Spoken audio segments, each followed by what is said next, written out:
नमस्कार दोस्तों, Radhe Krishna. Welcome to my channel Shyam Devani ji. दोस्तों, आज की वीडियो में मैं आप लोगों की थोड़ी सी दुविधा और परेशानी दोनों दूर करने वाली हूं और सबको ही इस वीडियो की ज़रूरत है। और जैसे कि मैं फ़ेसबुक जब चलाती हूं तो उस फ़ेसबुक पे मैं ऐसे कमेंट देखती हूं, लोगों की बातें पढ़ती सुनती हूँ, तो उसके आधार पर ही मैं आज ये वीडियो बनाने वाली हूँ।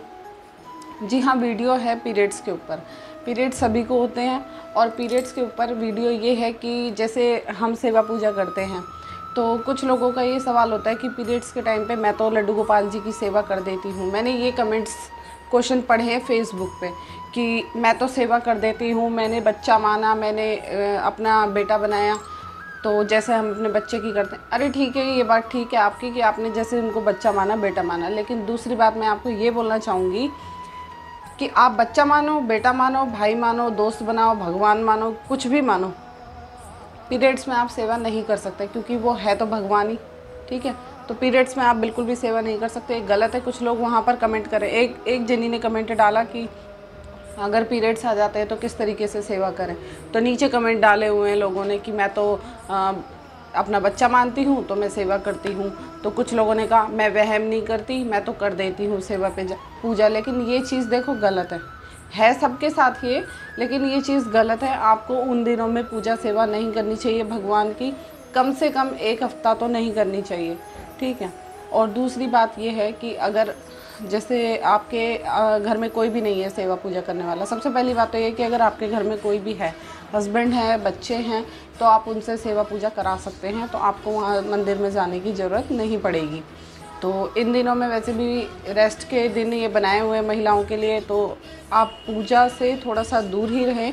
और आपके घर में कोई अगर पूजा करने वाला है तो उनसे पूजा करा सकते हैं। अदरवाइज़ जैसे नहीं है कोई भी, मानो कि घर में कोई नहीं है, कई बार ऐसा हो जाता, तो आपके आस पड़ोस में कोई तो होगा जो हेल्प कर दे आपकी। और ऐसा होता है, कोई ना कोई कर देता है, भगवान के काम के लिए तो कोई मना नहीं करता। तो आप उनको बुला सकते हो। किसी से तो तुमने बहुत अच्छी बनाई होगी, कुछ लोगों के आस पड़ोस में जैसे रिलेटिव भी रहते हैं तो वो भी कर देते हैं। तो आप ये चीज़ भी कर सकते हो। और अगर ये चीज़ भी नहीं कर सकते तो फिर मैं आपको एक और तरीका बताती हूँ। आप एक काम कर सकते हैं कि आपके घर में या किसी को भी बुला करके आप कान्हा जी की सारा कुछ, मतलब कि उनका खाने पीने का जो सूखा आइटम होता है वो कान्हा जी के पास में रखवा दें और कान्हा जी के पास बिठा दें। जैसे तो घर का कोई तो बंदा होगा जो आपको जोत बत्ती सुबह के टाइम में करके जाता होगा, तो पूजा उनकी वो हो ही जाएगी। ठीक है, आप उनसे गंगा जल के छींटे लगवा लो तो वो स्नान के बराबर हो जाता है।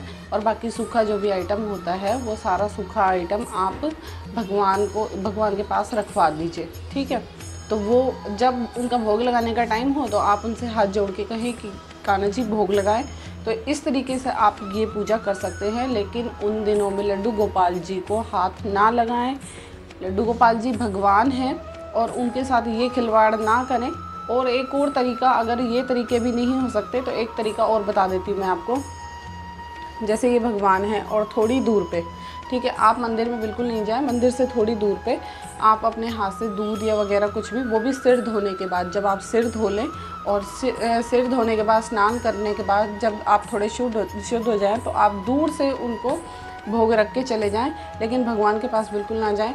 अब ये जब भगवान ने भोग स्वीकारना होगा ना तो वो दूर से भी स्वीकार लेंगे। ठीक है, ऐसा नहीं होता, भगवान ने वैसे भी दृष्टि भोग लगाना होता है तो वो दूर से भी भोग को स्वीकार कर लेंगे। तो आप दूर रख के चले जाओ और आप अपने सच्चे मन से बोल के चले जाओ, लेकिन कृपया करके आप भगवान को हाथ ना लगाएं। जो कमेंट मैंने पढ़े वो मुझे बिल्कुल भद्दे लगे, बिल्कुल गंदे लगे। मतलब उन दिनों में भी आप भगवान को छू रहे हो। अरे कोई तो शुद्धता बनी रहे मंदिर के अंदर, घर का मंदिर है। ये तो मानो जो बाहर मंदिर होते हैं, बड़े मंदिर जो हमारे गली मोहल्ले में मंदिर होते हैं, आप वहाँ प्रवेश भी नहीं कर सकते हो।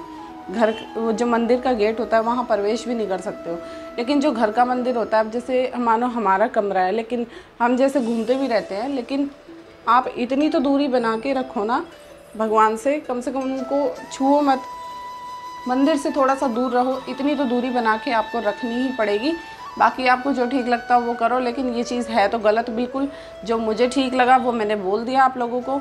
तो और मैंने आपको रास्ते भी बता दिए कि किस तरीके से आप इन दिनों में सेवा पूजा कर सकते हैं। तो ये प्रॉब्लम हर किसी के साथ में, ऐसा कुछ नहीं है कि भाई एक ही किसी बंदे के साथ में। तो सबके साथ में ये चीज़ है, तो आप लोग किसी न किसी का सपोर्ट ले सकते हैं। तो कोई पूरे महीने की बात तो है नहीं, और अगर 2-4 दिन नहीं छूओगे तो कोई बहुत बड़ी आफत नहीं आ जाएगी भगवान को। जैसे कुछ लोग कहते हैं कि नहीं मैं तो उन दिनों में छूना चाहती हूँ, मैं तो ये, तो फिर वो आपकी मेंटेलिटी है, वो हम कुछ नहीं कर सकते उसमें, आप खुद सोचो। लेकिन मैं जो मानती हूँ, जो मैं सोचती हूँ, जो हमें बड़े बूढ़ों ने बताया, वो चीज़ मैंने आप लोगों के साथ में शेयर कर दी।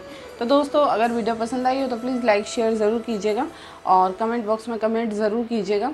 तो मिलते हैं आपको नेक्स्ट वीडियो में, तब तक के लिए नमस्कार, राधे कृष्णा, जय श्री श्याम सभी दोस्तों को।